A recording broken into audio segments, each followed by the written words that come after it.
April's good സ്റ്റോറീസിലേക്ക് ഏവർക്കും സ്വാഗതം. ജോസി വാഗമറ്റം എഴുതിയ നോവൽ തരങ്കിണി. അധ്യായം 1. നന്ദിനി വീണ്ടും വാച്ചിൽ നോക്കി. 6:30 മണിയാകുന്നു. അവൾ വല്ലാതെ പകച്ചു. അകലെ മരങ്ങൾക്കിടയിലേക്ക് നീണ്ടു ചെന്ന് അലിഞ്ഞു തീരുന്ന നിരത്തിലേക്ക് അവൾ നോട്ടം വിട്ടു. ഇല്ല, ഒരൊറ്റ വാഹനം പോലും കാണാനില്ല. ദൂരെ നിന്നുള്ള ഇരമ്പൽ പോലും കേൾക്കാനില്ല. നിരത്തിലൂടെ വല്ലപ്പോഴും 2-4 ആളുകൾ നടന്നു നീങ്ങുന്നത് കാണാനുണ്ട്. ബസ് സ്റ്റോപ്പിൽ ആരുമില്ല. ഇനി ബസ്സുകളൊന്നും വരില്ലെന്ന് തീർച്ചയായതുകൊണ്ടാവും അല്പം മുൻപ് വരെ തന്നോടൊപ്പം ബസ് കാത്തു നിന്ന സ്ത്രീയും പുരുഷനും സ്ഥലം വിട്ടു കഴിഞ്ഞു. ഇപ്പോൾ താൻ തനിച്ച് എങ്ങനെ ഹോസ്റ്റലിൽ ചെന്നെത്തും? നന്ദിനിക്ക് ആദിയായി. പടിഞ്ഞാറുള്ള ചെറിയ ടൗണിൽ വാഹനങ്ങളെല്ലാം തടയപ്പെട്ടിരിക്കുകയാണ്. 5 മണിക്കാണ് ലഹള പൊട്ടിപ്പുറപ്പെടുന്നത്. തീവയ്പുണ്ടായെന്ന് കേട്ടു. ഒരു ബസ്സും കാറും 2 ലോറികളും കത്തിച്ചുവത്രേ. അല്പം മുൻപ് വരെ ആ ദിക്കിൽ നിന്നും പുകപടലങ്ങൾ ആകാശത്തേക്ക് ഉയരുന്നുണ്ടായിരുന്നു. എങ്ങനെ ഹോസ്റ്റലിലെത്തും? നന്ദിനി പരിഭ്രാന്തിയായി. ഓഫീസിൽ നിന്നിറങ്ങിയപ്പോൾ തന്നെ 5:30 മണി കഴിഞ്ഞിരുന്നു. സൂപ്രണ്ട് ശങ്കരൻ നായരെ ശപിക്കാൻ അവൾക്ക് തോന്നി. അയാളല്ലേ ഇതിനെല്ലാം കാരണം. അല്ലെങ്കിൽ സഹപ്രവർത്തകരോടൊത്ത് കുറേ നേരത്തെ നടന്നെങ്കിലും പോകാമായിരുന്നു. അയാളുടെ നശിച്ച നോട്ട്സ് തയ്യാറാക്കലും ടൈപ്പ് ചെയ്യിക്കലും. ഇനി എന്തു ചെയ്യും? നന്ദിനിക്ക് കരച്ചിൽ വന്നു. നടക്കാമെന്ന് വെച്ചാൽ രാത്രി 10 മണിയായാൽ ഹോസ്റ്റലിലെത്തുമോ? രാത്രിയിൽ ഒരു യുവതി തനിച്ച് തെരുവിലൂടെ? സന്ധ്യയാകാൻ പോവുകയാണ്. പകലിന് മരണത്തിന്റെ വിളർച്ച ബാധിച്ചു കഴിഞ്ഞു. ഇരുട്ടിന്റെ കല്ലറകൾ തുറന്ന് രാത്രി വൈകാതെ എത്തിച്ചേരും. ഈശ്വര, എങ്ങനെ ഹോസ്റ്റലിൽ ചെല്ലും?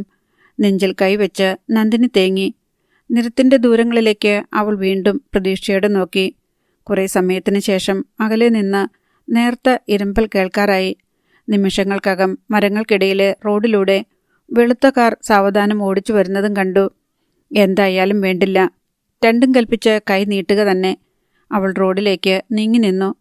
കാർ അടുത്തു വരുന്നത് കണ്ട് അവൾ കൈ നീട്ടി. വേഗത കുറിച്ച് ഓടിവന്ന കാർ അവളുടെ സമീപത്തു നിന്നു. ഡ്രൈവറുടെ സ്ഥാനത്ത് ഒരു സ്ത്രീയെ കണ്ടതോടെ നന്ദിനിക്ക് പകുതി സമാധാനമായി. അവൾ വിൻഡോവിനടുത്തേക്ക് ചെന്നു. കാറിൽ മറ്റാരുമില്ല. കാർ ഓടിച്ചു വന്ന സ്ത്രീ മുഖം തിരിച്ച് ചോദ്യഭാവത്തിൽ നന്ദിനിയെ നോക്കി. നഗരത്തിലേക്കാണോ? നന്ദിനി ചോദിച്ചു. അതെ, നിങ്ങളാരാണ്? എന്തു വേണം? എൻ്റെ പേര് നന്ദിനി. ഇവിടെ ഒരു ഓഫീസിൽ ജോലിയാണ്. ടൗണിൽ ലഹളയും തീവയ്പും ഉണ്ടായതുകൊണ്ട് ഒരൊറ്റ വണ്ടി പോലും ഈ വഴിക്ക് വരുന്നില്ല. എങ്ങനെ പോകുമെന്നറിയാതെ വിഷമിച്ചു നിൽക്കുകയായിരുന്നു. എനിക്കൊരു ലിഫ്റ്റ് തരുമോ? കാറിലുണ്ടായിരുന്ന സ്ത്രീ അവളെ സൂക്ഷിച്ചു നോക്കി. നന്ദിനിയുടെ മുഖത്ത് അപേക്ഷാഭാവം സ്ഫുരിച്ചു. കയറിക്കോളൂ, ആ സ്ത്രീ പറഞ്ഞു. നന്ദിനി സ്നേഹവും നന്ദിയും നിറഞ്ഞൊരു നോട്ടം അവർക്ക് സമ്മാനിച്ചു. അവൾ കാറിന്റെ ഡോർ തുറക്കാൻ ശ്രമിച്ചെങ്കിലും സാധിച്ചില്ല. കാറിലുള്ള സ്ത്രീ അനുകമ്പയോടെ പുഞ്ചിരിച്ചുകൊണ്ട് ഡോർ തുറന്നുകൊടുത്തു. വലിയൊരാപത്തിൽ നിന്നും രക്ഷപ്പെട്ട ആശ്വാസത്തോടെ നന്ദിനി കാറിൽ കയറിയിരുന്നു. ഇതുവരെ ചങ്കിൽ തീയായിരുന്നു. കാർ നീങ്ങി. ഡ്രൈവിംഗിൽ ശ്രദ്ധ കേന്ദ്രീകരിച്ചിരുന്ന ആ സ്ത്രീയെ തന്നെ നന്ദിനി നോക്കിയിരുന്നു. 30 വയസ്സ് പ്രായം തോന്നിക്കുന്ന സൗന്ദര്യവും കുലീനത്വവുമുള്ള സ്ത്രീ. ഇടയ്ക്ക് അവൾ മുഖം വെട്ടിച്ച് നന്ദിനിയുടെ നേർക്ക് നോക്കിക്കൊണ്ട് ചോദിച്ചു, എന്താ ജോലി? ക്ലറിക്കൽ സെക്ഷനിലാണ്. നഗരത്തിലാണോ വീട്? അല്ല, ഹോസ്റ്റലിലെ താമസം. വീടെവിടെയാണ്? ആറന്മുള. ആ സ്ത്രീ പെട്ടെന്ന് തെല്ല ആശ്ചര്യത്തോടെ അവളുടെ നേർക്ക് പാളി നോക്കിയിട്ട് പറഞ്ഞു, എൻ്റെയും നാട് അതാണ്. ഉവ്വോ, ചേച്ചിയുടെ വീട്ടുപേരെന്താ? കാവുങ്കൽ. കിഴക്കേതിലെന്ന് പറയും. കാവുങ്കൽ തറവാട് പണ്ടേ പ്രസിദ്ധമാ. ഞാനും കേട്ടിട്ടുണ്ട് എൻ്റെ കുട്ടിക്കാലത്ത്. പക്ഷേ കാവുങ്കൽ വീട്ടുകാരവിടെയില്ലല്ലോ. തറവാടും വസ്തുവകകളുമെല്ലാം വിറ്റുപോന്നിട്ട് വർഷം 12ആയി. അതിൽ പിന്നെ ഞാൻ നാട് കണ്ടിട്ടുമില്ല. ചേച്ചിയുടെ പേരെന്താ? മീര മാധവൻ. എവിടെയാ താമസം? നഗരത്തിനടുത്ത് തന്നെ. ജോലിയുണ്ടോ? ഇല്ല. ഭർത്താവും കുട്ടികളുമൊക്കെ? ഭർത്താവുണ്ട്, കുട്ടികളൊന്നും ആയില്ല. ഇപ്പോഴിപ്പോ ഒത്തിരി വൈകിയാണല്ലോ. ഭർത്താവിന് ജോലിയാണോ അതോ ബിസിനസ്സോ? എഞ്ചിനീയറാണ്. PWDയിൽ. വെളിച്ചം തീരെ മങ്ങി. മീര ഹെഡ്ലൈറ്റുകൾ പ്രകാശിപ്പിച്ചു. അവൾ ലാഘവത്തോടെ ഡ്രൈവ് ചെയ്യുന്നത് നോക്കി നന്ദിനി ഇരുന്നു. നന്ദിനിയുടെ വീട്ടുപേരെന്താ? പറഞ്ഞാലും അറിയില്ല, ഞങ്ങൾ പാവപ്പെട്ടവരാ. പറയൂ. പരപ്പേൽന്നു പറയും. മീര 2 നിമിഷം ആലോചിച്ചു. ശരിയാണ്, എനിക്കറിഞ്ഞുകൂടാ. എന്നാലും എൻ്റെ നാട്ടുകാരിയല്ലേ. നന്ദിനിയെ കണ്ടത് സന്തോഷമായി. നന്ദിനിക്ക് ആരൊക്കെയുണ്ട്? അച്ഛൻ, അമ്മ. അച്ഛനും അമ്മയും ഒരേട്ടനുമുണ്ട്. ബാംഗ്ലൂരിൽ ജോലിയാ. കല്യാണം കഴിച്ച് കുടുംബമായിട്ട് അവിടെ തന്നെയാ താമസം. വീട്ടിൽ അച്ഛൻ മാത്രമേ ഉള്ളൂ ഇപ്പോൾ. ജോലി കിട്ടിയിട്ട് എത്ര വർഷമായി? 1 വർഷം. നഗരത്തിലേക്ക് ഒരു മാറ്റം വാങ്ങിയാൽ അങ്ങോട്ടും ഇങ്ങോട്ടുമുള്ള യാത്രയും അലച്ചിലും ഒഴിവാക്കാമല്ലോ. മാറ്റം കിട്ടണ്ടേ? ശ്രമിക്കണം. ശ്രമിക്കുന്നുണ്ട്. വിവാഹാലോചനയൊക്കെയുണ്ടോ? അച്ഛൻ ഇടയ്ക്കിടെ ഓർമ്മിപ്പിക്കും. അച്ഛന് പ്രായമായി. പക്ഷേ എനിക്ക് 2 വർഷം കൂടി കഴിഞ്ഞിട്ട് മതിയെന്ന. മുൻകൂർ സ്ഥാനാർത്ഥിയായി ആരെയെങ്കിലും പരിഗണിച്ചിട്ടുണ്ടോ? ചിരിച്ചുകൊണ്ടാണ് മീര ചോദിച്ചത്. അങ്ങനെയൊന്നുമില്ല. നന്ദിനി അതേ ചിരിയോടെ തുടർന്നു. സ്ഥാനാർത്ഥിയെ തിരഞ്ഞെടുക്കേണ്ട ചുമതല അച്ഛന് തന്നെയാണ്. മിടുക്കി. പിന്നെ ഏതാനും നിമിഷത്തെ നിശബ്ദത. നാട്ടുവിശേഷങ്ങൾ പറയൂ, മീര പ്രോത്സാഹിപ്പിച്ചു. അവൾ ക്ഷേത്രത്തെക്കുറിച്ചും ഉത്സവങ്ങളെക്കുറിച്ചും പിന്നെ അവൾക്ക് പരിചയമുള്ള വീട്ടുകാരെക്കുറിച്ചുമെല്ലാം നന്ദിനിയോട് ചോദിച്ചു. നന്ദിനി തനിക്കറിയാവുന്നതെല്ലാം വിസ്തരിച്ചു പറയുകയും ചെയ്തു. കാർ നഗരത്തിലെത്തി. മീര നന്ദിനിയുടെ ഹോസ്റ്റലിന് മുൻപിൽ കാർ നിർത്തി.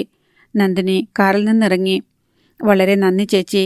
ഈ ഉപകാരം ഞാൻ ഒരിക്കലും വേണ്ട. ഉപകാരമൊന്നും വേണ്ട. എനിക്കൊരു സ്നേഹിതയെ കിട്ടിയല്ലോ. അതും എൻ്റെ നാട്ടുകാരി. നന്ദിനിയുടെ ഹോസ്റ്റലിൽ ഫോണില്ലേ? ഉണ്ടല്ലോ. നമ്പർ ഒന്ന് കുറിച്ചു തരൂ. നന്ദിനി നമ്പർ കുറിച്ചു കൊടുത്തു. മീര അവളുടെ ഫോൺ നമ്പറും തിരിച്ചു നൽകി. സമയം കിട്ടുമ്പോൾ വിളിക്കൂ. ശരി. കാർ നീങ്ങി. നിരത്തിലെ തിരക്കിൽ അത് മറയുന്നതുവരെ നന്ദിനി നോക്കി നിന്നു. പിന്നെ ഹോസ്റ്റലിൽ ചെന്ന് കയറി. താമസിച്ചതിന് വാർഡനോടും കൂട്ടുകാരികളോടും സമാധാനം പറഞ്ഞിട്ട് അവൾ മുകളിലത്തെ നിലയിലേക്കുള്ള കോണിപ്പടികൾ ചാടിക്കയറിപ്പോയി. കുളിയും ഭക്ഷണവും ഉണ്ടാക്കി കഴിക്കലും കഴിഞ്ഞ് ഉറങ്ങാൻ കിടന്നപ്പോൾ റൂംമേറ്റ് രാജേശ്വരി ചോദിച്ചു, പിന്നെ എങ്ങനെ ആ സ്ത്രീ കാറിൽ വന്നു? റോഡ് ബ്ലോക്കല്ലായിരുന്നോ? ഞാനത് ചോദിച്ചില്ല. ചിലപ്പോൾ ടൗണിനിപ്പുറത്ത് വല്ല ബന്ധുക്കളെയോ സുഹൃത്തുക്കളെയോ സന്ദർശിക്കാൻ പോയതായിരിക്കും. വലിയ പണക്കാരിയാ അല്ലേ? പക്ഷെ അതിൻ്റെ അഹങ്കാരവും പൊങ്ങച്ചവും ഒന്നുമില്ല. സംസാരിക്കുമ്പോൾ നമ്മളിലൊരാളാണെന്ന് തോന്നും. നീ അവരുടെ നാട്ടുകാരി ആയതുകൊണ്ടായിരിക്കും. ചിലർക്ക് അങ്ങനെയാ. നാട്ടുസ്നേഹം ഭയങ്കരമാ. ഏതായാലും കമ്പനി കളയണ്ട. ഇനിയും ഉപകാരപ്പെട്ടേക്കും. എങ്ങനെ? കാശിന് വല്ല അത്യാവശ്യവും വന്നാൽ ധൈര്യമായിട്ട് കടം ചോദിക്കാലോടി. അവരുടെ ഭർത്താവിന് എന്ത് ജോലിയാന്നാ പറഞ്ഞത്? എഞ്ചിനീയർ, പൊതുമരാമത്ത്. എന്നാൽ വിടാതെ പിടിച്ചോ. പതുക്കെ പതുക്കെ അവരെ മണിയടിച്ച് എഞ്ചിനീയർ സാറിനെ കൊണ്ട് ഇങ്ങോട്ടൊരു ട്രാൻസ്ഫർ ശരിയാക്കിയെടുക്കാം. പോടി, ഇങ്ങനൊരു സാധനം. എങ്ങനെ മനുഷ്യരെ കൊണ്ട് ലാഭമുണ്ടാക്കാമെന്ന ചിന്ത മാത്രമേയുള്ളൂ. എടി കൊച്ചേ, ജീവിക്കണമെങ്കിൽ ശകലം പ്രായോഗിക ബുദ്ധിയൊക്കെ വേണം. അവസരം വന്നാൽ കിട്ടുന്നത്ര മുതലെടുക്കണം. രണ്ടാമതും അതേ അവസരം കിട്ടിയെന്ന് വരില്ല. നിനക്കറിയാമല്ലോ, ചൂടുവെള്ളത്തിൽ ചാടിയ പൂച്ചയല്ലേ നീയും. ഇരുട്ടായതുകൊണ്ട് പരസ്പരം കാണാമായിരുന്നില്ല. നന്ദിനിയുടെ നെടുവീർപ്പ് മാത്രം കേട്ടു. അവൾ പെട്ടെന്ന് നിശബ്ദയായത് രാജേശ്വരി ശ്രദ്ധിച്ചു. താൻ പറഞ്ഞത് അവളുടെ മനസ്സിൽ കൊണ്ടുവന്ന് തോന്നി. ചൂടുവെള്ളത്തിൽ ചാടിയ പൂച്ച. നന്ദിനി ഓർത്തു. ഒറ്റ നിമിഷം കൊണ്ട് അവളുടെ ഓർമ്മകൾ വർഷങ്ങൾക്ക് പിന്നിലേക്ക് പാഞ്ഞുപോയി. പമ്പാ നദിയുടെ വിളിയൊച്ച അവൾ കേട്ടു. കൊച്ചുകാറ്റിൻ്റെ മന്ത്രണം കേട്ടു. മനസ്സിലൊതുങ്ങാത്ത സ്വപ്നങ്ങളുമായി, ഹൃദയത്തിലൊതുങ്ങാത്ത സ്നേഹവുമായി, പ്രതീക്ഷയോടെ ആരെയോ തേടി, ആരെയോ കണ്ടെത്തിയ ഒരു പെൺകുട്ടിയുടെ ആനന്ദം നിറഞ്ഞ ചിരിയും, പിന്നെ ദുഃഖത്തിൻ്റെ തേങ്ങിക്കരച്ചിലും കേട്ടു. ചൂടുവെള്ളത്തിൽ ചാടിയ പൂച്ച. നന്ദിനി നനഞ്ഞ കണ്ണുകൾ തലയണയ്ക്ക് മീതെ അമർത്തി. അവൾ എല്ലാം മറക്കാൻ ശ്രമിച്ചു. പിന്നെയും ദിവസങ്ങൾ പോയി. അടുത്ത ഞായറാഴ്ച വന്നു. രാജേശ്വരിയും നന്ദിനിയും മാറ്റിനിക്ക് പോകാൻ ഒരുങ്ങുകയായിരുന്നു. അപ്പോഴാണ് അടുത്ത റൂമിലെ സ്നേഹിത ഓടിവന്ന് പറഞ്ഞത്, നന്ദിനി ചേച്ചിയെ മിസ് വിളിക്കുന്നു. നന്ദിനി ആകാംക്ഷയോടെ തിരിഞ്ഞു. എന്താ കാര്യം? ഒരു വിസിറ്റർ വന്നിട്ടുണ്ട്. എനിക്കോ? ഉവ്വന്നേ. നന്ദിനിക്ക് അമ്പരപ്പ് തോന്നി. അച്ഛനല്ലാതെ തന്നെ കാണാൻ വരാൻ വേറെ ആരുമില്ല. പക്ഷേ അച്ഛൻ കഴിഞ്ഞയാഴ്ചയാണ് വന്നിട്ട് പോയത്. നന്ദിനി ധൃതിയിൽ കോണിപ്പടി ഇറങ്ങി താഴേക്ക് പോയി. അധ്യായം 2. വാർഡൻ താഴത്തെ നിലയിലുള്ള അവരുടെ മുറിയുടെ വാതിൽക്കൽ നിൽക്കുന്നു. നന്ദിനി അടുത്തു ചെന്നു. മിസ് വിളിച്ചോ? നിനക്കൊരു വിസിറ്റർ പാർലറിലുണ്ട്, ചെല്ല്. നന്ദിനി പാർലറിലേക്ക് ചെന്നു. ചൂരൽ കസേരയിൽ ചാരി മീര ഇരിക്കുന്നത് കണ്ട് അവൾ ആശ്ചര്യപ്പെട്ടു. ചേച്ചി എപ്പോ വന്നു? ആദരവ് തുളുമ്പിയ ആഹ്ലാദത്തോടെ നന്ദിനി ചോദിച്ചു. ഇപ്പോൾ വന്നതേയുള്ളൂ. നന്ദിനി മുകളിലാ താമസം? അതെ. എന്താ മേക്കപ്പൊക്കെ ചെയ്ത് എവിടെങ്കിലും പോകാൻ ഭാവിക്കുകയായിരുന്നോ? വെറുതെ പുറത്തേക്ക്. ഞായറാഴ്ചയല്ലേ? ഞാൻ വന്നത് ബുദ്ധിമുട്ടായോ? ഏയ് ഇല്ല, എനിക്ക് സന്തോഷമാണ്. നന്ദിനി ഇരിക്കൂ. സിനിമ കാണൽ നടക്കില്ലെന്ന് നന്ദിനിക്ക് ഉറപ്പായി. ഇനി രാജേശ്വരിയുടെ വായിലിരിക്കുന്നത് കേൾക്കേണ്ടി വരും. നന്ദിനി മീരയ്ക്ക് അഭിമുഖമായിരുന്നു. ഞാൻ വിചാരിച്ചു നന്ദിനി ഒരു തവണയെങ്കിലും എന്നെ വിളിക്കുമെന്ന്. വിളിക്കണമെന്ന് ഓർത്തതാ ചേച്ചി. നമ്പർ നഷ്ടപ്പെട്ടു പോയി, അതുകൊണ്ടാ. ഹോസ്റ്റൽ ജീവിതമൊക്കെ എങ്ങനുണ്ട്? മുറിയൊക്കെ നല്ല സൗകര്യമുള്ളതാണോ? സൗകര്യമൊക്കെ കണക്കാ. ഒരിടുങ്ങിയ മുറിയിൽ ഞങ്ങൾ 2 പേരാ. നിന്ന് തിരിയാൻ സ്ഥലമില്ല. കൊതുക സഹിക്കാൻ മേല. ഭക്ഷണമൊക്കെ എങ്ങനെ? മെസ്സുണ്ട്. തല്ലിപ്പൊളി. വയറുകടി പിടിക്കും. അത്ര മെച്ചമാ. ഒക്കെ സഹിക്കുക, അല്ലാതെ എന്തു ചെയ്യും? ഉച്ചത്തേക്ക് ടിഫിൻ കൊണ്ടുപോകുമോ? ചിലപ്പോൾ ചോറ്, അല്ലെങ്കിൽ ചപ്പാത്തിയോ ഇഡ്ഡലിയോ. രാജേശ്വരി പെട്ടെന്ന് അങ്ങോട്ട് കടന്നു ചെന്നു. ആഹാ, നീ ഇവിടെ ഇരിക്കുകയാണോ? നോക്ക്, 2 മണിയായി.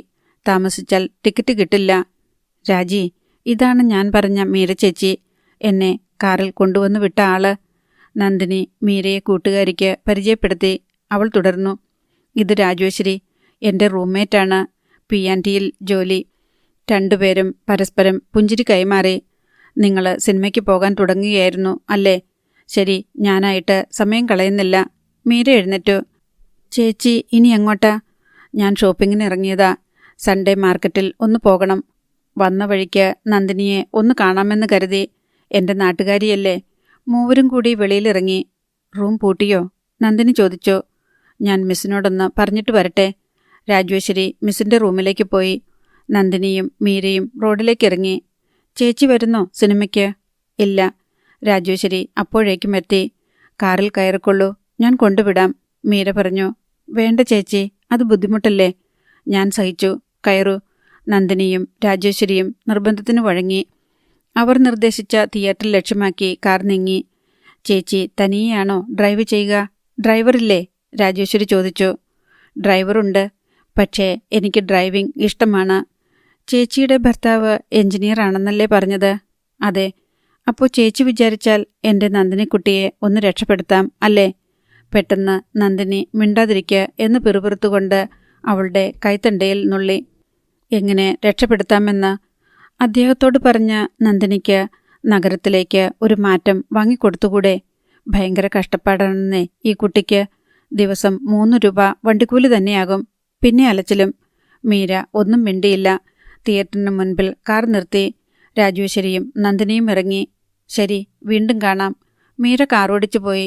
4 ദിവസത്തിനു ശേഷം ഒരു സന്ധ്യയ്ക്ക് നന്ദിനിക്ക് മീര മാധവന്റെ ഒരു ഫോൺ കോൾ കിട്ടി. കുശലാന്വേഷണങ്ങൾക്ക് ശേഷം മീര പറഞ്ഞു, നന്ദിനിയുടെ കാര്യം ഞാൻ അദ്ദേഹത്തോട് പറഞ്ഞു. എന്തു കാര്യം? നന്ദിനിയുടെ ഉള്ളം തുടിച്ചു. ട്രാൻസ്ഫർ. ചേച്ചി, എന്നിട്ട്? ചിലപ്പോൾ ശരിയായേക്കും. ട്രാൻസ്ഫറിന് അപേക്ഷിച്ചിരുന്നില്ലേ? ഉവ്വ്. വളരെ നന്ദി ചേച്ചി. അതിന് ട്രാൻസ്ഫർ കിട്ടിയില്ലല്ലോ. കിട്ടട്ടെ. നന്ദിനിയുടെ ഉള്ളിൽ മീരയോടുള്ള സ്നേഹവും നന്ദിയും നിറഞ്ഞു തുളുമ്പി. നന്ദിനി ഇനി എന്നാണ് നാട്ടിൽ പോകുന്നത്? അടുത്ത മാസം ഒടുവിൽ. എന്താ ചേച്ചി? നിശബ്ദത. നിമിഷങ്ങൾ. ഒരു നെടുവീർപ്പിൻ്റെ സ്വരം. ഹലോ നന്ദിനി, എനിക്കൊരു ഉപകാരം ചെയ്യണം. എന്തുപകാരം? വലരിക്കലെ ജയപ്രസാദിനെ കുട്ടി അറിയുമോ? വലരിക്കലെ ജയപ്രസാദ്? ഒരു നക്സലൈറ്റൊക്കെ ആയിട്ട്? അതെ, ശിക്ഷ കഴിഞ്ഞ് ഇറങ്ങിയെന്ന് കേട്ടു. കുട്ടി കണ്ടിട്ടുണ്ടോ? കുറച്ചു നാളെ മുൻപ് ഒരു തവണ കണ്ടു. നക്സലൈറ്റ് ആണെന്നൊക്കെ മുമ്പ് കേട്ടിട്ടുണ്ടായിരുന്നു. ഒരു ജന്മിയുടെ തല വെട്ടിയെന്നും. പിന്നെ കൈബോംബ്. ജയപ്രസാദിൻ്റെ വീടറിയാമോ? അറിയാം. വീണ്ടും നിശബ്ദത. ഞാൻ എന്തുപകാരമാ ചേച്ചി ചെയ്യേണ്ടത്? പിന്നീട് പറയാം. നാട്ടിൽ പോകുന്നതിനു മുൻപ് എന്നെ ഒന്നറിയിക്കണം. തീർച്ചയായും. ശരി, വെക്കട്ടെ. രാത്രിയിൽ നന്ദിനി ഇക്കാര്യം രാജേശ്വരിയോട് പറഞ്ഞു. അവർ തമ്മിൽ രഹസ്യങ്ങളൊന്നുമില്ല. ഞാൻ പറഞ്ഞില്ലേ, നിന്നോടുള്ള ചങ്ങാത്തത്തിന് പുറകിലെന്തെങ്കിലും രഹസ്യമുണ്ടെന്ന്. ഇത് നക്സലൈറ്റ് കേസാ, സൂക്ഷിച്ചോ. രാജേശ്വരി മുന്നറിയിപ്പ് നൽകി. സൂക്ഷിക്കാൻ ഞാൻ കൊലപാതകമൊന്നും ചെയ്തില്ലല്ലോ. ഞാൻ ചുമ്മാ പറഞ്ഞതല്ലേ. ഏതായാലും ട്രാൻസ്ഫർ കിട്ടിയാൽ നിന്റെ കാര്യം രക്ഷപ്പെട്ടു. ഞാൻ അതല്ല ആലോചിക്കുന്നത്. അവർക്ക് ജയപ്രസാദുമായി എന്തു ബന്ധമാണ്? അയാളാണെങ്കിൽ കുപ്രസിദ്ധനായ ഒരു നക്സലൈറ്റ്. ജയിലിൽ നിന്നിറങ്ങിയിട്ട് കുറച്ചു കാലമേ ആയിട്ടുള്ളൂ. എല്ലാവർക്കും അയാളോട് വെറുപ്പാ. പിന്നെ പേടിയും. തലവെട്ടുകാരനല്ലേ. എന്തെങ്കിലും ബന്ധം കാണും. ആ സ്ത്രീ ആ നാട്ടുകാരിയാണല്ലോ. ഓരോരുത്തരുടെയും മനസ്സിൽ എന്തെല്ലാം രഹസ്യങ്ങളുണ്ട്. ദുഃഖവും പകയും വെറുപ്പും നിറഞ്ഞ രഹസ്യങ്ങൾ. സ്നേഹം നിറഞ്ഞ രഹസ്യങ്ങൾ നിനക്കറിയാമല്ലോ. ഏതായാലും ട്രാൻസ്ഫർ ശരിയാകുന്നതുവരെ അവരോടടുത്തു നിന്നോ. കിട്ടിയ ചാൻസ് കളയണ്ട. നന്ദിനി ഓർക്കുകയായിരുന്നു മനസ്സിലെ രഹസ്യങ്ങൾ. സ്നേഹം നിറഞ്ഞ രഹസ്യങ്ങൾ, ദുഃഖവും പകയും വെറുപ്പും മുറ്റിയ രഹസ്യങ്ങൾ. അത്തരം രഹസ്യങ്ങളുടെ ഇരുളടഞ്ഞ ഗുഹയല്ലേ തൻ്റെ മനസ്സ്. വർഷങ്ങൾ നീർത്തിയിട്ട മറവിയുടെ സുതാര്യമായ തിരശീലകൾ മെല്ലെ ഉയർന്നു വീണു. കഴിഞ്ഞുപോയ അംഗങ്ങൾ ഇരട്ടി ശോഭയോടെ മനസ്സിൽ തെളിഞ്ഞു. ഓർമ്മകളിൽ മുഴുകി നിശബ്ദമായി കണ്ണീരൊഴുക്കി നന്ദിനി വളരെ ചെല്ലും വരെ ഉറങ്ങാതെ കിടന്നു. പിന്നെ തളർന്നു മയങ്ങി. ആഴ്ചകൾ പിന്നെയും പോയി. ആഴ്ചയിൽ 2-3 തവണ നന്ദിനിക്ക് മീരയുടെ ഫോൺ കോൾ കിട്ടിക്കൊണ്ടിരുന്നു. കുശലം പറച്ചിലും സ്നേഹാന്വേഷണങ്ങളും മാത്രം. ഞായറാഴ്ച ദിവസങ്ങളിൽ മീര കാറുമായി വരും. കുറച്ചുനേരം സംസാരിച്ചിരിക്കും. ചിലപ്പോൾ രാജേശ്വരിയെയും നന്ദിനിയെയും കൂട്ടി നഗരത്തിലൊന്ന് ചുറ്റിക്കറങ്ങും. നല്ലൊരു സ്ത്രീയായിരുന്നു അവർ. നന്ദിനിക്കും രാജേശ്വരിക്കും മീരയെ ഇഷ്ടമായി. ഒരിക്കൽ മീര അവരെ തൻ്റെ വീട്ടിലേക്ക് ക്ഷണിച്ചു. ഇനി ഒരിക്കലാവട്ടെ എന്ന് അവർ പറഞ്ഞൊഴിഞ്ഞു. ജയപ്രസാദിനെക്കുറിച്ച് മീര പിന്നീടൊന്നും ചോദിക്കാതിരുന്നത് നന്ദിനിയെ അത്ഭുതപ്പെടുത്തി. 1 മാസം അങ്ങനെ കഴിഞ്ഞു. ഒരു വ്യാഴാഴ്ച നന്ദിനി പതിവ് പോലെ ഓഫീസിലെത്തി. ഓഫീസ് ചീഫ് അവളെ ക്യാബിനിലേക്ക് വിളിപ്പിച്ചു. ട്രാൻസ്ഫറിന് അപേക്ഷിച്ചിരുന്നില്ലേ? ഉവ്വ്, ഓർഡർ ആയിട്ടുണ്ട്. അദ്ദേഹം ട്രാൻസ്ഫർ ഓർഡർ എടുത്തു നീട്ടി. നന്ദിനി ആഹ്ലാദം അടക്കാൻ കഴിയാതെ വീർപ്പും മുട്ടി. അധ്യായം 3. ട്രാൻസ്ഫർ ഓർഡറായ വിവരം ആദ്യം രാജേശ്വരിയോടാണ് പറഞ്ഞത്. അവൾ സന്തോഷമടക്കാൻ വയ്യാതെ കെട്ടിപ്പിടിച്ച് ഇരുകവിളത്തും ഓരോ ഉമ്മ തന്നു. ഇനി നിന്നെ പകൽ വെട്ടത്തിൽ എനിക്കെന്നും കാണാമല്ലോ മോളെ. അപ്പോൾ തന്നെ മീരയ്ക്ക് ഫോൺ ചെയ്തു 100 നന്ദിയും പറഞ്ഞു. ഞാൻ അറിഞ്ഞിരുന്നു. എൻ്റെ ഹസ് നേരത്തെ പറഞ്ഞു മാറ്റം ശരിയായി കിട്ടിയെന്ന്. മീര അറിയിച്ചു. എൻ്റെ തീരാത്ത നന്ദിയും കടപ്പാടും അദ്ദേഹത്തെ കൂടി അറിയിക്കണേ ചേച്ചി. അത് നേരിട്ടറിയിച്ചാൽ മതി. ഓഫീസിൽ വെച്ചോ? ഞാൻ ആളെ അറിയുക പോലുമില്ല. അറിഞ്ഞാലും നേരിട്ട് വയ്യ. ഞായറാഴ്ച ഇങ്ങോട്ട് വരൂ. പേടിയാണെങ്കിൽ രാജിയെയും കൂട്ടിന് വിളിച്ചേക്കൂ. ഞായറാഴ്ച എപ്പോൾ? നന്ദിനിക്ക് ഇഷ്ടമുള്ളപ്പോൾ. 4 മണിക്കായാലോ? ഒരു കുഴപ്പവുമില്ല. രണ്ടാളും അവിടെ കാണുമോ? തീർച്ചയായും. വഴിയൊക്കെ അറിയാമോ? ചേച്ചി പറഞ്ഞത് മറന്നിട്ടില്ല. എന്നാൽ ഞാൻ ഇനി ഒരഭിനന്ദനം തരാൻ പോകുകയാണ്. എന്തിന്? ട്രാൻസ്ഫർ ഒപ്പിച്ചെടുത്തതിന്. ചേച്ചി കളിയാക്കുക? കുട്ടിയെ ഞാൻ എന്തിനാ കളിയാക്കുന്നത്? ജീവിതത്തിൽ ഇന്നുവരെ ഞാൻ എൻ്റെ ഭർത്താവിൻ്റെ അടുത്ത് ഔദ്യോഗിക കാര്യത്തിന് ശുപാർശ ചെയ്തിട്ടില്ല. പലരും പ്രേരിപ്പിച്ചിട്ടുണ്ട്. പക്ഷെ ഞാൻ വഴങ്ങിയില്ല. കുട്ടി എന്നോട് പറയാതെ, എന്നെ പ്രേരിപ്പിക്കാതെ സംഗതി സാധിച്ചെടുത്തില്ലേ? അതിനാണ് അഭിനന്ദനം. ചേച്ചി പിന്നെന്തുകൊണ്ടാ എന്നെ മാത്രം സഹായിക്കാമെന്ന് വെച്ചത്? എനിക്ക് നന്ദിനിയെ ഒത്തിരി ഇഷ്ടമായതുകൊണ്ട്. നന്ദിനിയെ എല്ലാവരും പെട്ടെന്ന് ഇഷ്ടപ്പെടും. എന്നാൽ ഞാൻ ചേച്ചിയുടെ ഹസിനെ കണ്ട് നന്ദി പറയാൻ വരുന്നില്ല. അതെന്താ? അദ്ദേഹത്തിന് ഒത്തിരി ഇഷ്ടമായി പോയാൽ ചേച്ചി കുഴങ്ങൂലേ? എന്നാൽ അതൊന്ന് കാണാമല്ലോ. ഞാൻ തമാശ പറഞ്ഞതാ കേട്ടോ ചേച്ചി, എൻ്റെ സന്തോഷം കൊണ്ട്. ഇപ്പോൾ അതിൻ്റെ രസം പോയി. പിന്നെ ചേച്ചി, അടുത്തയാഴ്ച ഞാൻ നാട്ടിൽ പോകുന്നുണ്ട്. ഏതാനും നിമിഷത്തേക്ക് മറുപടിയില്ല. ഞാൻ പറഞ്ഞത് കേട്ടോ? എന്നാണ് തിരിച്ചു വരിക? വെള്ളിയാഴ്ച പോകും. തിങ്കളാഴ്ച രാവിലെ തിരിച്ചെത്തും. പ്രതികരണമൊന്നുമില്ല. എന്താ മിണ്ടാത്തെ? ചേച്ചി എന്നോടൊരു കാര്യം പറഞ്ഞിരുന്നല്ലോ. ഉവ്വ്. ജയപ്രസാദിനെക്കുറിച്ച്? അതെ. ജയപ്രസാദിൻ്റെയും കുടുംബത്തിൻ്റെയും ഇപ്പോഴത്തെ അവസ്ഥ എന്താണെന്ന് വിശദമായിട്ട് ഒന്നറിഞ്ഞു വരുമോ? എന്നെക്കൊണ്ട് കഴിയുന്നത് പോലെ. അത് മതി. ചേച്ചിയുടെ ബന്ധുവോ മറ്റോ ആണോ? അതെ. സ്വരം പതറിയെന്ന് നന്ദിനിക്ക് തോന്നി. വയ്ക്കട്ടെ, പിന്നെ വിളിക്കാം. വെള്ളിയാഴ്ചയാണ് നന്ദിനി നഗരത്തിലെ ഓഫീസിൽ ജോയിൻ ചെയ്തത്. വിശാലമായ ഓഫീസ് കെട്ടിടങ്ങൾ, പല നിലകളിൽ പണി തീർത്തവ, അവയ്ക്കുള്ളിൽ അനേകം ജോലിക്കാർ. അവർക്കിടയിൽ താൻ ഒറ്റപ്പെട്ടതുപോലെയാണ് നന്ദിനിക്ക് തോന്നിയത്. എങ്ങോട്ട് തിരിഞ്ഞാലും അപരിചിതമായ മുഖങ്ങൾ. നേരത്തെ ചെറിയൊരു ഓഫീസിലായിരുന്നു ജോലി. വിരലിലെണ്ണാവുന്നത്ര ജോലിക്കാരെ ഉണ്ടായിരുന്നുള്ളൂ. എല്ലാവരുമായും നല്ല സൗഹൃദം പുലർത്തിപ്പോന്നിരുന്നു.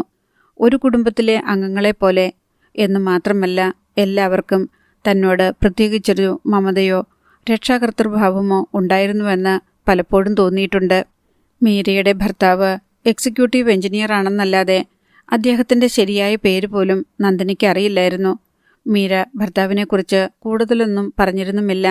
അദ്ദേഹം അന്ന് ലീവിലുമായിരുന്നു. ഞായറാഴ്ച കാണാമല്ലോ എന്ന് നന്ദിനി ആശ്വസിച്ചു. നേരിട്ട് കണ്ട് നന്ദിയും കടപ്പാടും അറിയിക്കണം. എങ്ങനെയുള്ള ആളാണെന്ന് ആരറിഞ്ഞു? എന്തായാലും തനിക്ക് ഇത്രമേൽ വിലപ്പെട്ട ഒരു സഹായം ചെയ്തു തരാനുള്ള സന്മനസ് അദ്ദേഹത്തിനുണ്ടായല്ലോ. ബസ്സുകൂലി ഇനത്തിൽ തന്നെ എത്ര രൂപ ലാഭമാണ്. അതിനേക്കാളെല്ലാം ഉപരി സമയലാഭവും. ഹോസ്റ്റലിൽ നിന്നും ഓഫീസിലേക്ക് നടന്നു പോകാമെന്ന ദൂരമേ ഉള്ളൂ. നഗരത്തിലേക്ക് മാറ്റം കിട്ടിയതിനെക്കുറിച്ച് നന്ദിനി അച്ഛനെഴുതി. അടുത്ത വെള്ളിയാഴ്ച നാട്ടിൽ വരുന്നതിനെക്കുറിച്ചും. പ്രൊമോഷൻ ട്രാൻസ്ഫറിന് തുല്യമല്ലേ, ചെലവ് ചെയ്യണം. വൈകിട്ട് രാജേശ്വരി പറഞ്ഞു. ഒരു പാക്കറ്റ് ചോക്ലേറ്റ് വാങ്ങി ഹോസ്റ്റൽ നിവാസികൾക്കെല്ലാം വിതരണം ചെയ്തു. മുറിയിൽ 2 പേരും തനിച്ചായപ്പോൾ രാജേശ്വരി വീണ്ടും ഓർമ്മിപ്പിച്ചു. ഈ കുഞ്ഞു മിഠായി കൊണ്ടൊന്നും ഞാൻ അടങ്ങുകയില്ല. ഞായറാഴ്ച ഉച്ചയ്ക്ക് വിക്ടോറിയയിൽ കൊണ്ടുപോയി ഫ്രൈഡ് റൈസും ചില്ലി ചിക്കനും വാങ്ങിത്തരണം. വൈകിട്ട് ഐസ്ക്രീമും ഫ്രൂട്ട് സാലഡും. ഞാനാ മിസ്സിസ് മീര മാധവനോട് പറഞ്ഞ ട്രാൻസ്ഫർ ഏർപ്പാടാക്കിയത്. സമ്മതിച്ചോ? സമ്മതിച്ചു. വീടും സ്ഥലവും തീരെഴുതി തരുന്നതൊഴിച്ച് എന്തു വേണമെങ്കിലും ചെയ്യാം, പോരെ? പക്ഷേ ഞായറാഴ്ച പറ്റില്ല. മീര ചേച്ചിയുടെ വീട്ടിൽ പോകണം. നമ്മളെ 2 പേരെയും ക്ഷണിച്ചിട്ടുണ്ട്. അതിന് കുഴപ്പമില്ല. ഞായറാഴ്ചകൾ വേറെയുമുണ്ടല്ലോ. പിന്നെ ഞാൻ വീട്ടിൽ പോകുന്ന കാര്യം സൂചിപ്പിച്ചു. എന്തു പറഞ്ഞു? ജയപ്രസാദിനെക്കുറിച്ച് വിശദമായിട്ട് അന്വേഷിച്ചറിഞ്ഞു വരാൻ. അത്രയുള്ളോ? അയാളൊരു ബന്ധുവാണത്രേ. എന്തെങ്കിലും ആകട്ടെ, നിന്റെ ആഗ്രഹം സാധിച്ചല്ലോ. ഇനി എന്താ നിർത്തിയത്? ഇനി? നന്ദിനി നെറ്റിച്ചുളിച്ചു. ഇനിയൊരു കല്യാണം കൂടി കഴിക്കണം.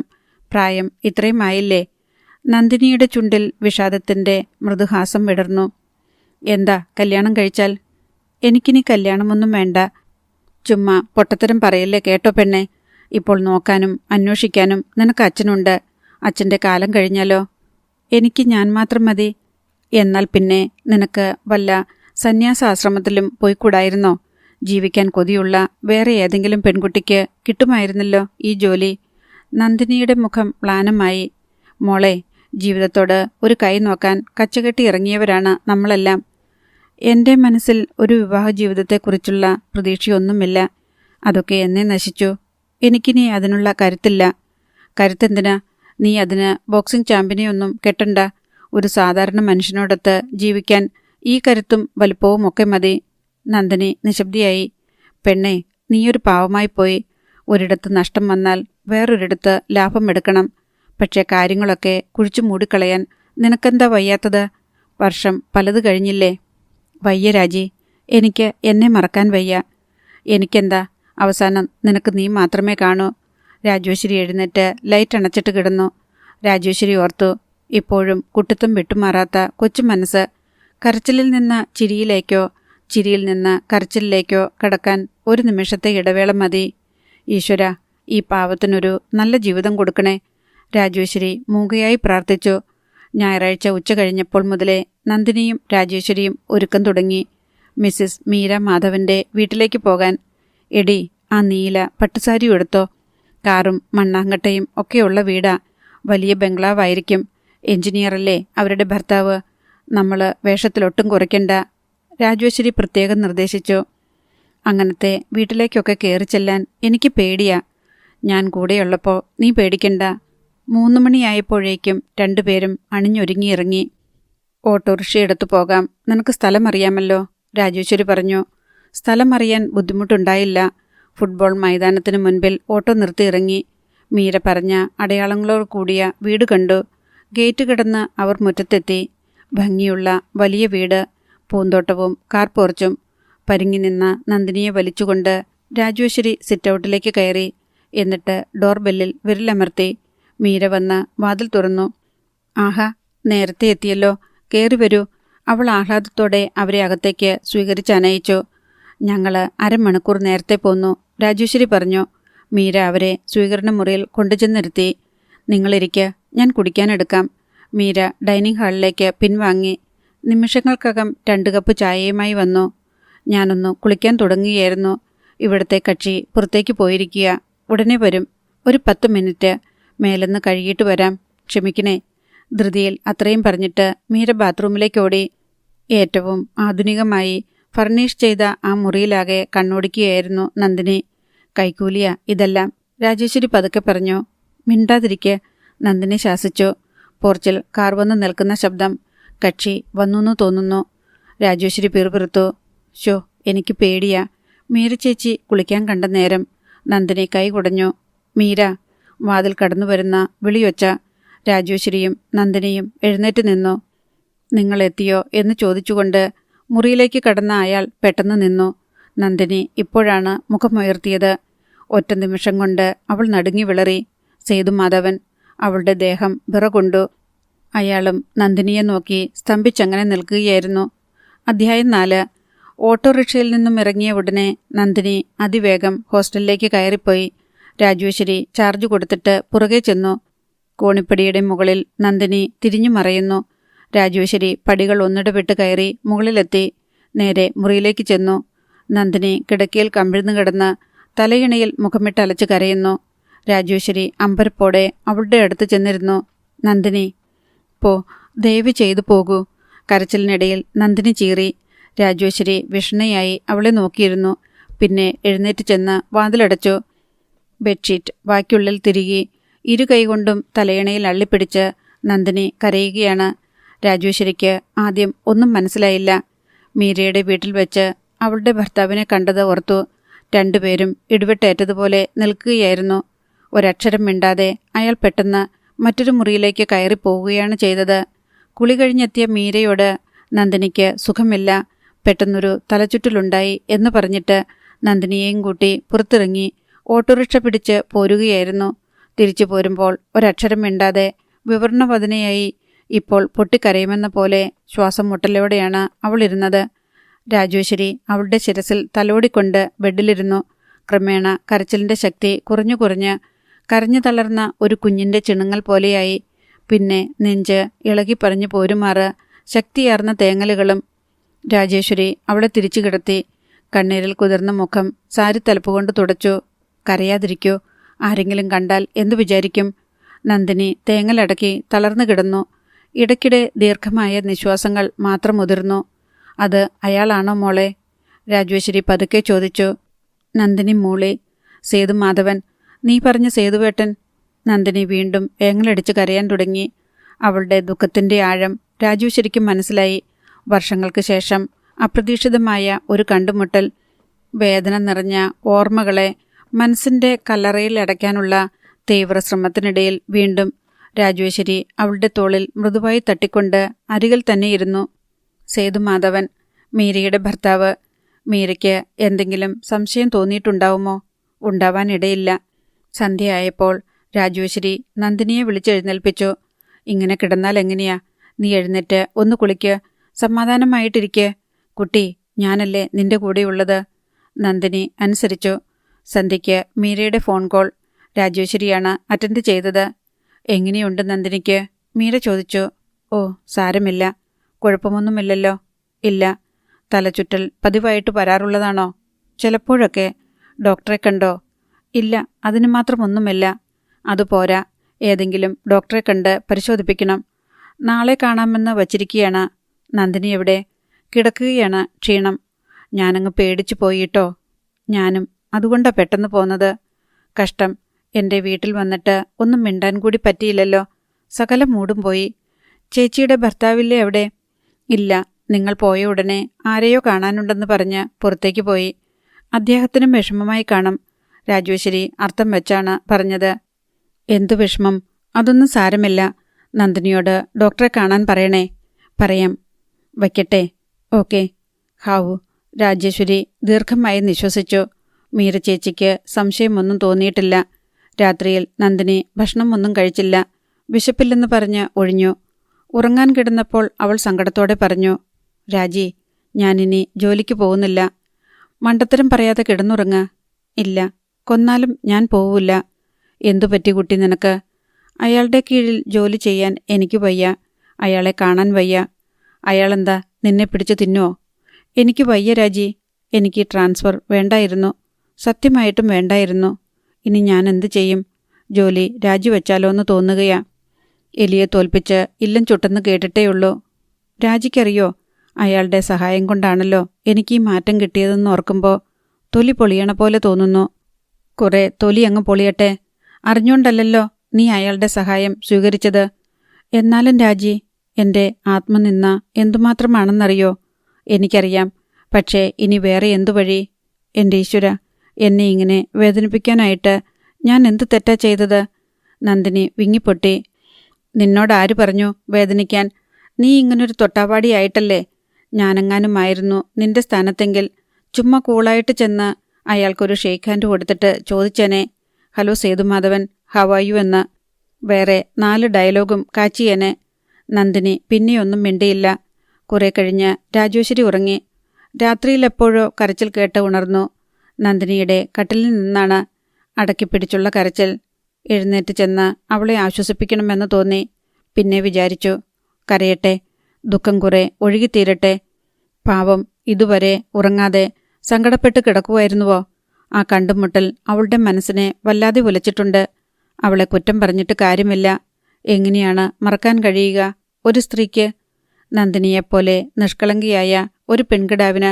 ചിന്തിച്ചു കിടന്ന് രാജേശ്വരി ഉറങ്ങി. രാവിലെ ഉണർന്നു. അടുത്ത ബെഡിൽ കൈത്തലങ്ങൾ ചേർത്ത് കൂട്ടി അതിനു മീതെ മുഖമർപ്പിച്ച് ഒരു വശം ചെരിഞ്ഞു കിടന്ന് പിഞ്ചു പൈതലിനെ പോലെ ഉറങ്ങുന്ന നന്ദിനിയെ നോക്കി ഏതാനും നിമിഷമിരുന്നു. കണ്ണീർ ചാലുകൾ, ഉണങ്ങിയ കവിൾത്തടങ്ങൾ കുലുക്കി ഉണർത്താൻ കൈനീട്ടി. പിന്നെ വിചാരിച്ചു, ഉറങ്ങട്ടെ. പാതിരാത്രി കഴിയുവോളം ഓർമ്മയും കരച്ചിലുമായി കിടക്കുകയായിരുന്നില്ലേ? വെളുപ്പാൻ കാലത്തായിരിക്കാം ഒന്ന് മയങ്ങിയത്. രാവിലെ മീരയുടെ ഫോൺ കോൾ. നന്ദിനിക്ക് എങ്ങനെയുണ്ട്? ഒരു കുഴപ്പവുമില്ല, ഉറങ്ങുകയാണ്. വൈകിട്ട് എന്നെ വിളിക്കാൻ പറയണേ. ഓക്കെ. തിരിച്ചു മുകളിൽ വന്നപ്പോഴേക്കും നന്ദിനി ഉണർന്നു. അവൾ ബെഡിൽ ചടഞ്ഞുകൂടിയിരിപ്പാണ്. എഴുന്നേറ്റ് പല്ല് തേച്ച് കുളിച്ച് ഓഫീസിൽ പോകാൻ നോക്ക് പെണ്ണേ. ഞാനിന്ന് പോണില്ല. നിന്നെ വിടാൻ എനിക്കറിയാലോ. ആഹാ, പേടിക്കാൻ ആളില്ലെന്ന് വെച്ച് എന്തു തോന്നിയാസവും കാണിക്കാമെന്നോ? രാജേശ്വരി അവളെ വലിച്ചെഴുന്നേൽപ്പിച്ച് ബ്രഷും പേസ്റ്റും എടുത്തു കൊടുത്തിട്ട് ബാത്റൂമിലേക്ക് തള്ളിവിട്ടു. ചരട് വലിക്കുമ്പോൾ പ്രവർത്തിക്കുന്ന പാവയെപ്പോലെ നന്ദിനി അവളെ അനുസരിച്ചു.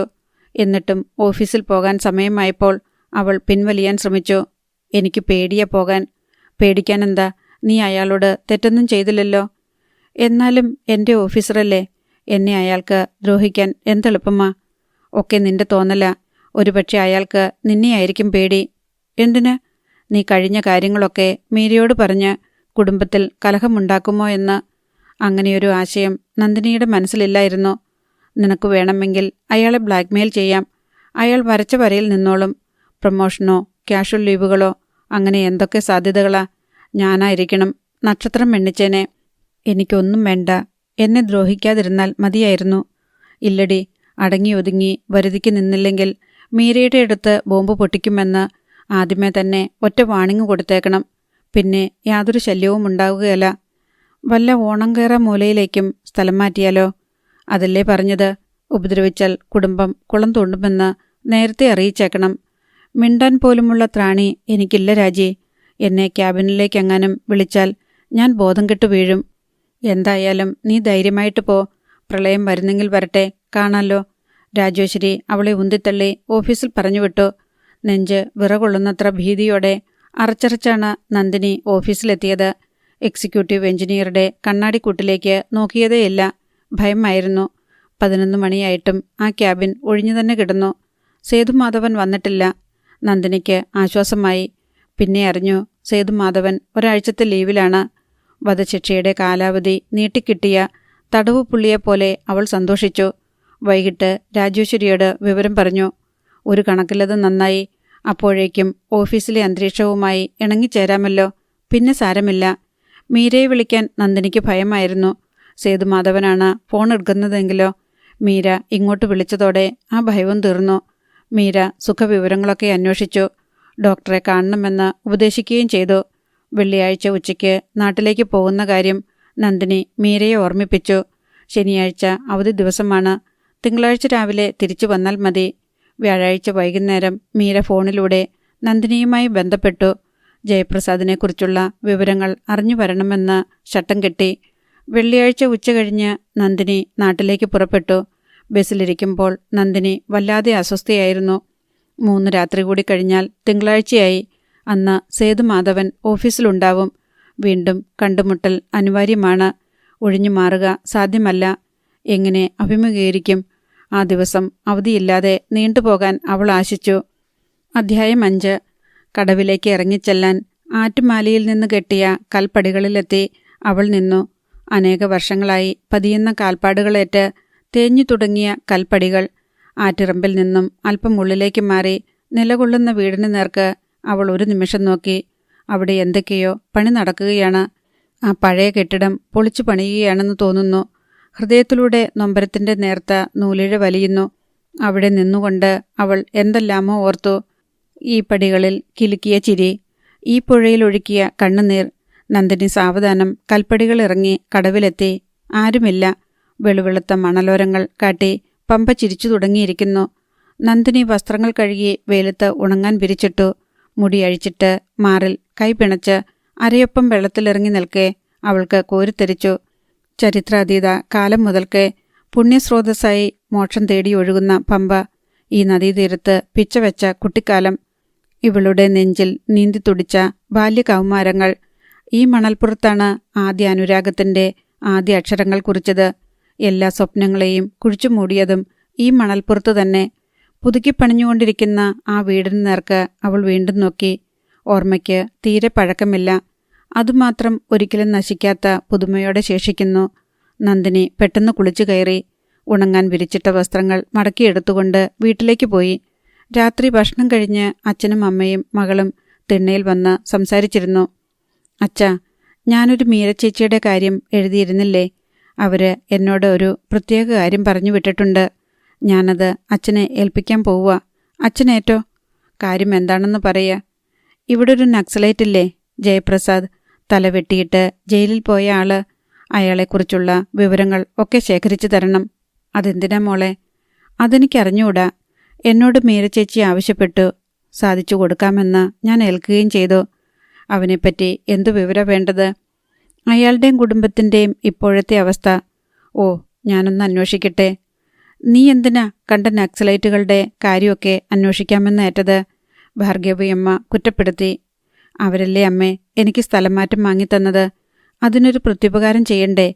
അല്പനേരം കൂടി അവർ സംസാരിച്ചിരുന്നു. പിന്നെ ഉറങ്ങാനായി പിരിഞ്ഞു. നന്ദിനിക്ക് ഉറക്കം വന്നേയില്ല. ഓരോരോ ഓർമ്മകൾ മനസ്സിൽ വന്ന് നിറയുകയാണ്. ഒന്ന് വിങ്ങിക്കരയാനുള്ള വെമ്പൽ എപ്പോഴും ബാക്കി നിന്നു. വളരെ സമയത്തിന് ശേഷം അടുത്ത മുറിയിൽ നിന്ന് അച്ഛനും അമ്മയും സംസാരിക്കുന്നത് കേൾക്കായി. അടക്കി പിടിച്ചുള്ള സംഭാഷണം. നമ്മുടെ മോള് ഈയിടെയായിട്ട് ക്ഷീണിച്ചു വരുക, ശ്രദ്ധിച്ചോ? അമ്മയുടെ ചോദ്യം. താൻ ഉറങ്ങിയെന്നാവും ധാരണ.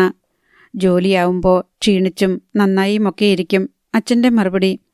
അവൾക്കെന്തോ ഭയങ്കര മനപ്രയാസം ഉണ്ടെന്ന് തോന്നുന്നു. നീ ചോദിച്ചില്ലേ? ചോദിച്ചിട്ട് ഒന്നുമില്ലെന്ന അവൾ പറഞ്ഞത്. എന്നാലും കണ്ടാൽ അറിയരുതോ? പഴയ ഓർമ്മയൊക്കെ ആയിരിക്കും.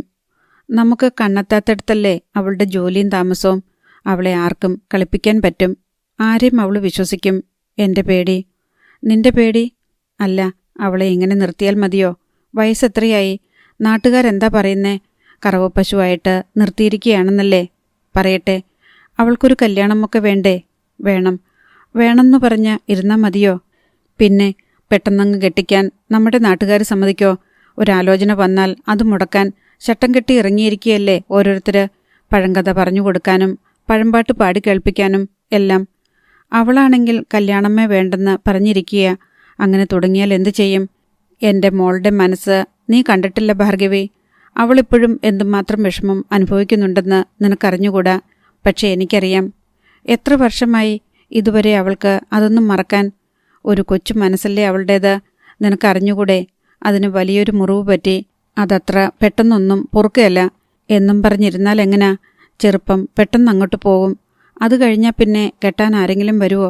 നമ്മുടെ കാലം കഴിഞ്ഞാൽ പിന്നെ അവൾക്കാരാ ഉള്ളത്? അച്ഛൻ്റെ നെടുവീർപ്പ്. സംഭാഷണം നിലച്ചിരിക്കുന്നു. നന്ദിനിയുടെ കണ്ണുകൾ തുളുമ്പി. അച്ഛനും അമ്മയ്ക്കും മനസ്സമാധാനം നൽകാൻ തനിക്ക് എന്നെങ്കിലും കഴിയുമോ? ഇല്ലെന്നറിയാം. അത്രമേൽ ശപിക്കപ്പെട്ട ജന്മമാണ് തൻ്റേത്. അവരെ വിഷമിപ്പിക്കാനും കണ്ണീര് കുടിപ്പിക്കാനുമാണ് താൻ ജനിച്ചത് തന്നെ. അവരെ വേദനിപ്പിച്ചതിന് കണക്കുണ്ടോ? കുടുംബത്തിൻ്റെ സൽപ്പേര് നശിപ്പിച്ചില്ലേ? അഭിമാനം തകർത്തില്ലേ? എന്നിട്ടും അവർ ഇപ്പോഴും തന്നെ സ്നേഹിക്കുകയും തന്നെക്കുറിച്ച് വേദനിക്കുകയും ചെയ്യുന്നു. എന്തിനെനിക്ക് ഇങ്ങനെയൊരു ജീവിതം തന്നു? നന്ദിനി അസ്വസ്ഥതയോടെ പായിന്മേൽ എഴുന്നേറ്റിരുന്നു. ഒന്നു കരയാൻ തൊണ്ട വിങ്ങിക്കഴിക്കുന്നു. അവൾ ശബ്ദമുണ്ടാക്കാതെ വാതിൽ തുറന്നു. തണുപ്പ് കാറ്റ് മുഖത്തു വന്നലച്ചു. വെളിയിലെങ്ങും നിറനിലാവ്. കാറ്റിൻ്റെ മർമ്മരവും രാപ്പക്ഷികളുടെ നിദനങ്ങളും പുഴയിൽ നിന്ന് പൊള്ളസ്വരത്തിൽ ഒരിഴിഞ്ഞ ഈണവും കേൾക്കാം. മണൽ ലോറിക്കാരോ വള്ളക്കാരോ മദ്യപിച്ചിട്ട് പാടുന്നതാവാം. നന്ദിനി മുറ്റത്തിറങ്ങി തുളസിത്തറയിൽ ചെന്നിരുന്നു. മുമ്പ് തനിച്ച് രാത്രിയിൽ തിണ്ണയിലിറങ്ങാൻ പോലും ഭയമായിരുന്നു. കുട്ടിക്കാലത്ത് ഇതുപോലെ നിലാവത്ത് പുറത്തിറങ്ങുമ്പോൾ ശക്തിയായി കാറ്റു വീശിയാൽ, നിഴലണങ്ങിയാൽ ഞെട്ടുമായിരുന്നു. ഇപ്പോൾ ഒന്നിനെയും പേടിയില്ല. രാത്രിയിൽ തനിച്ച് എവിടെ വേണമെങ്കിലും പോകാം. യക്ഷിക്കാവിലോ സെമിത്തേരിയിലോ എവിടെയും. ജീവിതത്തെ സ്നേഹിക്കുന്നവർക്കല്ലേ ഭയപ്പെടേണ്ടൂ. നദിയുടെ നേർക്ക് നോക്കിക്കൊണ്ട് നന്ദിനി അവിടെയിരുന്നു. നിലാവേറ്റ് ഓളപ്പാത്തികൾ തിളങ്ങുന്നത് മരങ്ങൾക്കിടയിലൂടെ കാണാമായിരുന്നു. പിന്നിലൊരു കാൽ പെരുമാറ്റം. മോളെ. നന്ദിനി തിരിഞ്ഞു. അച്ഛൻ. അവൾ പെട്ടെന്നെണീറ്റു. അച്ഛൻ കാണാതിരിക്കാൻ കണ്ണു തുടച്ചു. നീ എന്താ ഇവിടെ വന്നിരിക്കുന്നത്? വെറുതെ, ഉറക്കം വന്നില്ല. അതുമിതും ആലോചിച്ചു കിടന്നിട്ടല്ലേ? അവൾ മിണ്ടിയില്ല. അച്ഛൻ തുളസിത്തറയിൽ വന്നിരുന്നു. നന്ദിനിയെ അടുത്തു പിടിച്ചിരുത്തി. നിനക്ക് പേടിയില്ലേ മോളെ ഇങ്ങനെ പുറത്തു വന്നിരിക്കാൻ? ഇനി ആരെ പേടിക്കാൻ? നിനക്ക് എന്തു പറ്റി? ഒന്നുമില്ല അച്ഛാ. അതല്ല, എന്തോ ഉണ്ട്. കഴിഞ്ഞ തവണ വന്നപ്പോൾ ഇങ്ങനെയല്ലായിരുന്നു നീ. നിനക്കെന്തോ വിഷമമുണ്ട്. നന്ദിനി മൗനം അവലംബിച്ചു. അച്ഛനോട് പറയാൻ പാടില്ലാത്ത രഹസ്യങ്ങൾ ഇപ്പോൾ നിനക്കില്ലെന്നാണ് എൻ്റെ വിശ്വാസം. അയാൾ തുടർന്നു. ഒരിക്കലും ഞാൻ എൻ്റെ മകളെ തള്ളിപ്പറഞ്ഞിട്ടില്ല. തുണ നിന്നിട്ടേയുള്ളൂ. അതാണച്ഛാ എനിക്ക് സഹിക്കാൻ കഴിയാത്തത്. അച്ഛൻ എന്നെ ചീത്ത പറഞ്ഞിരുന്നെങ്കിൽ, അടിച്ചിറക്കിയിരുന്നെങ്കിൽ എനിക്കിത്ര വിഷമം തോന്നില്ല. അത്ര പാപിയല്ലേ ഞാൻ? നന്ദിനി വിങ്ങിപ്പൊട്ടി. അതൊക്കെ മറക്ക്. വർഷം എത്രയായി? ഇപ്പോഴെന്താ നിന്റെ വിഷമം? അത് പറയ്. മനസ്സിലുള്ളത് ഏതായാലും തുറന്നു പറയ്. അച്ഛനും കൂടി അറിയട്ടെ. പരിഹാരമുണ്ടാവുന്നതാണെങ്കിൽ. മടിക്കണ്ട, പറഞ്ഞോളൂ. ഞാൻ അയാളെ കണ്ടു അച്ഛാ. ആരെ കണ്ടുവെന്നാണ്? മീര ചേച്ചിയുടെ ഭർത്താവിനെ. അയാളുടെ ഓഫീസിലേക്കാ എനിക്ക് മാറ്റം കിട്ടിയത്. എനിക്ക് മനസ്സിലായില്ല. ആരാണ് അയാൾ? ഒന്ന് തെളിച്ചു പറ മോളെ. അയാൾ സേതുമാധവൻ. സേതുവോ? ജനാർദ്ദനൻ നായർ അന്താളിപ്പോടെ മകളെ നോക്കി. നന്ദിനി വിതുമ്മിക്കരഞ്ഞുകൊണ്ട് മുറിയിലേക്ക് ഓടിപ്പോയി. അധ്യായം 6. സേതുമാധവനെ ആദ്യം കണ്ടത് വേണ്ടത്ര തെളിച്ചമില്ലാത്ത ഒരോർമ്മയാണ്. 6 വർഷം മുൻപ് നദിയോരത്തെ ആളൊഴിഞ്ഞ വീട്ടിൽ ചില സാറന്മാർ താമസം തുടങ്ങിയെന്ന് ഏട്ടൻ പറഞ്ഞാണ് അറിഞ്ഞത്. അതിനു മുൻപ് തന്നെ വീട് നന്നാക്കലും വൈറ്റ് വാഷ് ചെയ്യലുമൊക്കെ കണ്ടപ്പോൾ തോന്നിയിരുന്നു പുതിയ താമസക്കാർ എത്തിയേക്കുമെന്ന്. സർവേക്കാരാണെന്നാണ് ആദ്യം കിട്ടിയ വാർത്ത. പിന്നെ ഏട്ടൻ വിവരം ശേഖരിച്ചു കൊണ്ടുവന്നു. പൊതുമരാമത്ത 1-2 എഞ്ചിനീയർമാരുമുണ്ടത്രേ. ഇറിഗേഷൻ പദ്ധതിയുടെ സർവേയോ കനാലിൻ്റെ സർവേയോ അങ്ങനെ എന്തൊക്കെയോ കേട്ടു. ഏട്ടനെന്ന് ബിരുദമെടുത്ത് തൊഴിലില്ലാതെ നടക്കുകയാണ്. താൻ പ്രീ ഡിഗ്രിക്ക് പഠിക്കുകയും കടവെടുത്ത പെണ്ണുങ്ങൾക്ക് നനയ്ക്കുകയും കുളിക്കുകയും ചെയ്യേണ്ടതാ. ശല്യമാകാതിരുന്ന മതിയായിരുന്നു. അമ്മ ആരോടെന്നില്ലാതെ പറഞ്ഞു. അമ്മയുടെ ആവലാതിക്ക് അർത്ഥമുണ്ട്. ആ വീട്ടുമുറ്റത്തു നിന്ന് നോക്കിയാൽ കടവ് കാണാം. വാതിലിൽ കൂടിയോ ജനാലയിൽ കൂടിയോ നോക്കിയാലും കാണാം. 4-5 ആണുങ്ങളാണ് താമസത്തിനെത്തിയിരിക്കുന്നത്. അവർക്ക് ഒളിഞ്ഞു നോക്കാം, ചൂളം കുത്താം. ഒരു കുടുംബമാണെങ്കിൽ അത്തരം കുഴപ്പമില്ല. അടുത്ത ദിവസം രാവിലെ കുളിക്കാനിറങ്ങിയപ്പോൾ വീട്ടുവരാന്തയിൽ 4-5 പേരിരുന്ന് സിഗരറ്റ് പുകയ്ക്കുന്നത് കണ്ടു. അവരിലൊരാൾ സേതുമാധവനായിരിക്കും. അതാണ് ആദ്യത്തെ കാഴ്ച. പിന്നെ എന്നും രാവിലെ കടവിൽ കുളിക്കാൻ ചെല്ലുമ്പോൾ കാണാം ആ വീട്ടിലെ താമസക്കാർ മുറ്റത്ത് ചാരുകസാലകൾ എടുത്തിട്ടിരുന്ന് പത്രം വായിക്കുന്നതോ മുറ്റത്തിറങ്ങി നിന്ന് പല്ല് തേയ്ക്കുന്നതോ വർത്തമാനം പറയുന്നതോ കസർത്തെടുക്കുന്നതോ ആയ കാഴ്ചകൾ. ഉഷയും രാധികയുമാണ് അന്നത്തെ കൂട്ടുകാർ. സാറന്മാരുടെ അന്ന് കാണുന്ന ചേഷ്ടകളെക്കുറിച്ച് എന്തെങ്കിലും പറഞ്ഞ് കളിയാക്കി ചിരിച്ചുകൊണ്ടാണ് കടവിലേക്ക് ഇറങ്ങുക. 5 പേരാണ് താമസക്കാരെന്നറിഞ്ഞിട്ട് രാധികയാണ് അവർക്ക് പഞ്ചപാണ്ഡവന്മാരെന്ന് പേരിട്ടത്. ഓരോരുത്തർക്കും അവൾ യോജിക്കുന്ന പേര് നൽകി. ഉയരം കൂടി മധ്യവയസ്കനായ ആൾ ധർമ്മപുത്രർ, ചീർത്തുതടിച്ച് കഷണ്ടിയും കുടവയറുമുള്ള കക്ഷി ഭീമസേനൻ, കൂട്ടത്തിൽ ചെറുപ്പവും സൗന്ദര്യവും തോന്നിച്ച ആൾ അർജുനൻ. സേതുമാധവനാണ് അർജുനനെന്ന പേർ വീണത്. അന്നതെല്ലാം ഒരു കുട്ടിക്കളിയായിരുന്നു. ഏതാനും നാളുകൾക്കകം ഏട്ടൻ അവരുമായി പരിചയമായി.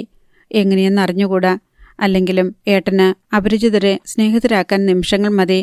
അത്രയ്ക്കുണ്ട് വാചക കസർത്തും ചാതുര്യവും. അത്ഭുതം തോന്നിയിട്ടുണ്ട് അപരിചിതനായ ഒരാളോട് മുൻകൈയെടുത്ത് സംസാരിക്കാനും പെട്ടെന്നൊരു സുഹൃത്ത് ബന്ധം സ്ഥാപിക്കാനും ഏട്ടൻ എങ്ങനെ കഴിയുന്നുവെന്ന്. ഏട്ടൻ അച്ഛനോട് പറയുന്നത് കേട്ടു.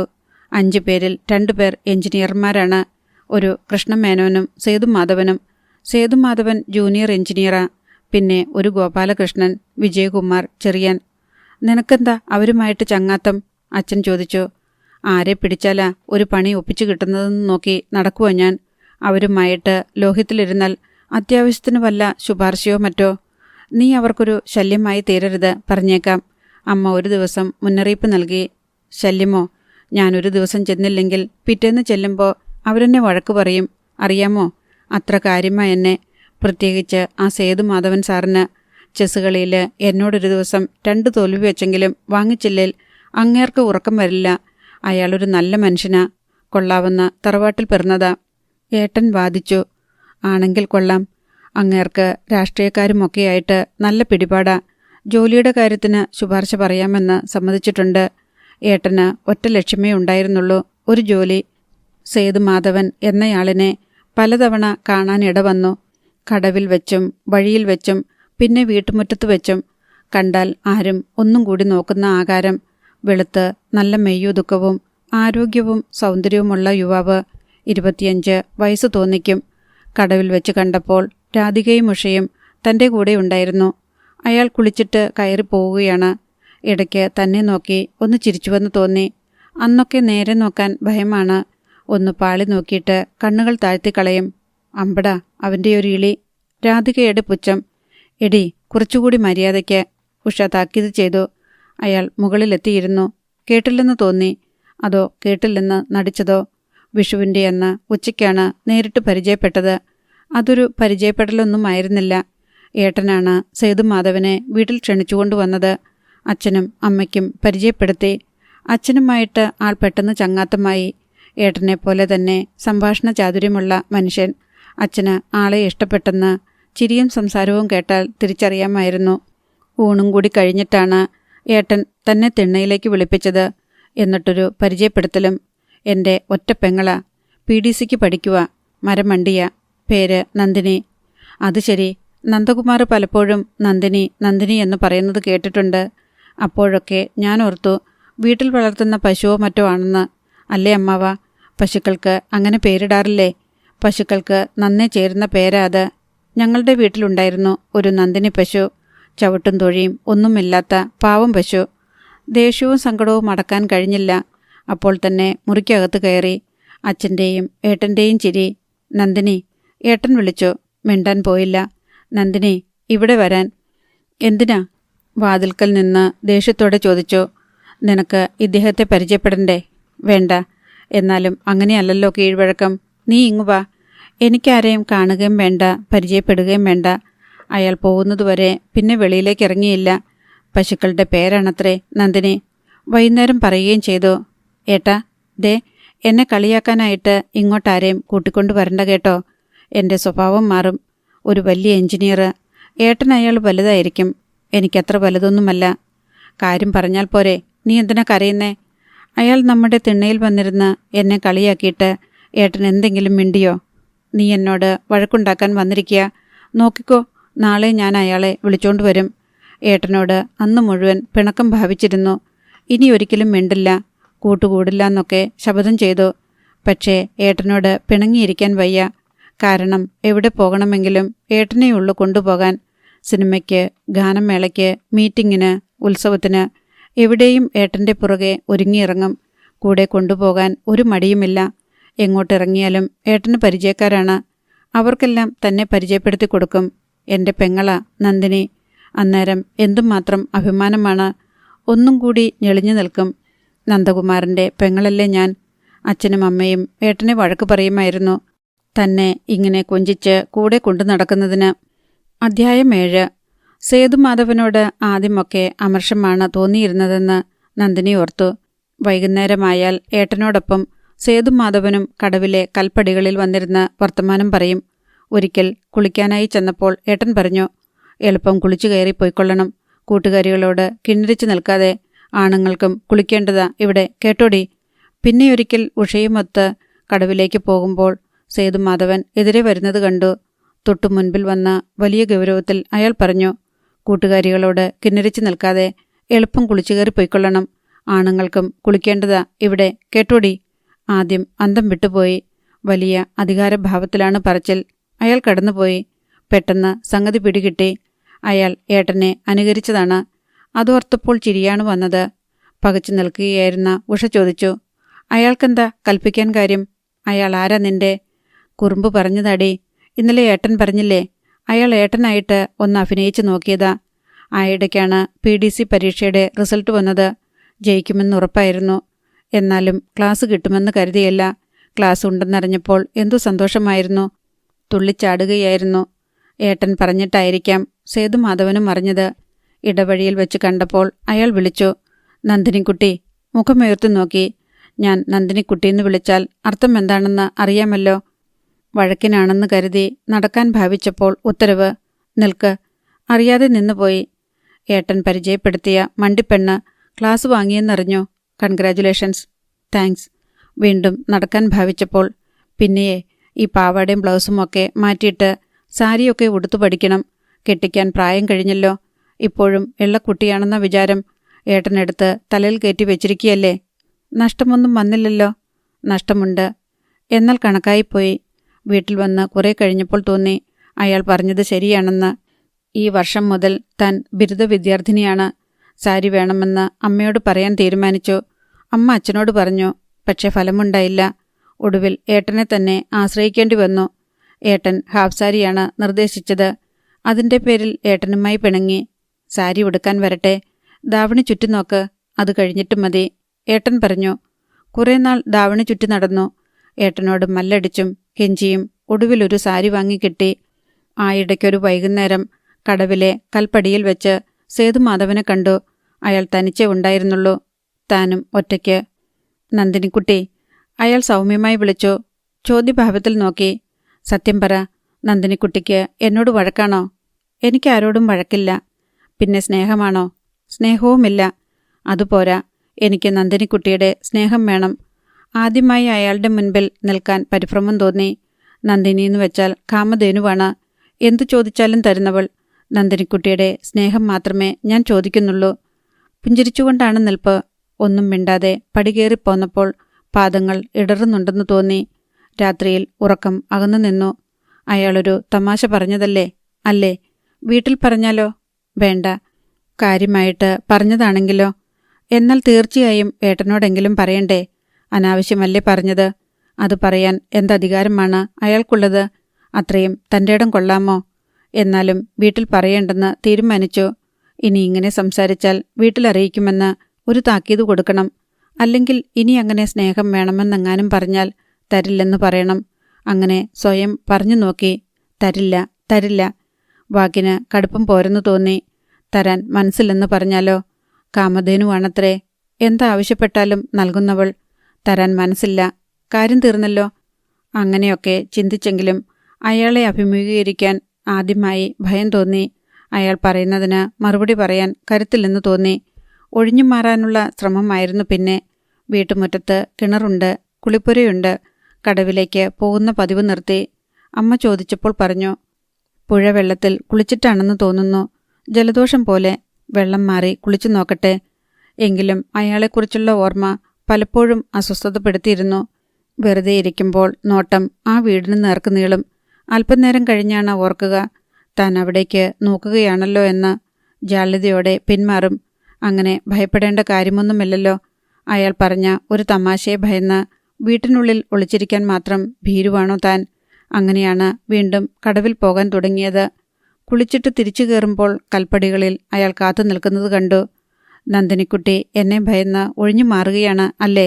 ഇതിലെ വരുമ്പോൾ കാണാമല്ലോ എന്ന് കരുതി എന്നും ഞാൻ കാത്തു നിൽക്കുമായിരുന്നു.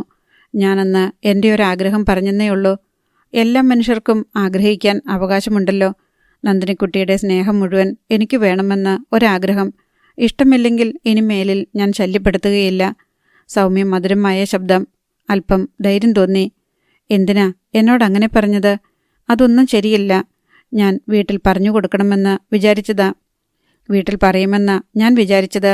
എന്നാൽ നന്ദിനിക്കുട്ടിയുടെ അച്ഛനോ ഏട്ടനോ എന്നെ വിളിച്ച് ചോദിക്കുമായിരുന്നു ഇല്ലേ? അപ്പോൾ ഞാൻ പറയും, എനിക്ക് നന്ദിനിക്കുട്ടിയെ ഇഷ്ടമാണ്. നിങ്ങൾക്കും അവൾക്കും ഇഷ്ടമാണെങ്കിൽ ഞാൻ അവളെ വിവാഹം കഴിക്കാൻ തയ്യാറാണ് എന്ന്. എങ്കിൽ കാര്യം എളുപ്പമായി തീർന്നേനെ. ആർക്കും ഇഷ്ടമല്ലെങ്കിലോ?